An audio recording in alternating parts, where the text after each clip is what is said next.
पहली चीज यात्रा के बारे में, और जो मेरा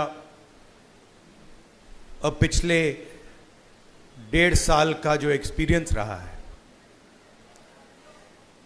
पिछले साल हम भारत जोड़ो यात्रा पे निकले। 4000 किलोमीटर चले कन्याकुमारी से कश्मीर,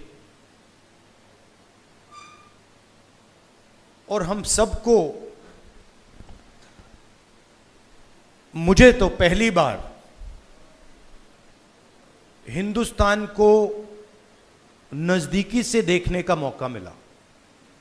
मेरे दिमाग में एक हिंदुस्तान था, एक इंप्रेशन था, और जैसे ही मैं चलना शुरू किया वो इंप्रेशन टूटता गया, बदलता गया, और अंत में जब मैं कश्मीर पहुंचा, मेरा रियलाइजेशन ये था कि जिस चीज को मैं हिंदुस्तान मानता था वो एक्चुअली हिंदुस्तान था ही नहीं। एक कि हिंदुस्तान नफरत का देश नहीं है, मोहब्बत का देश है, और इस देश में, इसके डीएनए में रिस्पेक्ट, मोहब्बत, ये बहुत गहरा है। तो चलते चलते मेरे दिमाग में यह सवाल आना शुरू हुआ कि अगर यह नफरत का देश नहीं है, यह पहला देश है जिसने इंडिपेंडेंस की लड़ाई मोहब्बत से लड़ी, और कोई देश है ही नहीं। मतलब कहते हैं कि civil rights movement, Gandhi ji की फिलॉसफी,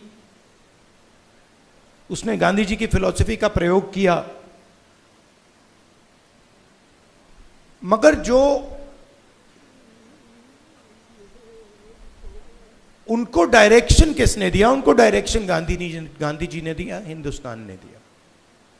साउथ अफ्रीका में मैं गया था,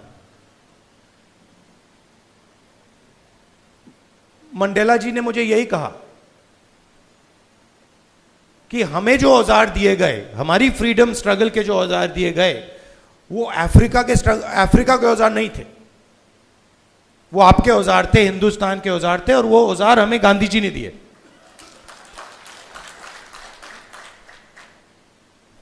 तो जब मैं चल रहा था, मेरे दिमाग में यह सवाल आया कि अगर हिंदुस्तान मोहब्बत का देश है तो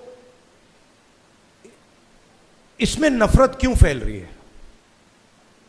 क्योंकि इतना आसान नहीं होना चाहिए नफरत को फैलाना। हम कहते हैं बीजेपी नफरत फैलाती है, बट कोई ना कोई फाउंडेशन तो होगा, कोई ना कोई बेसिस तो होगी इस नफरत की। तो ये सवाल मेरे दिमाग में था, और आस्ते आस्ते मुझे बात समझ आने लगी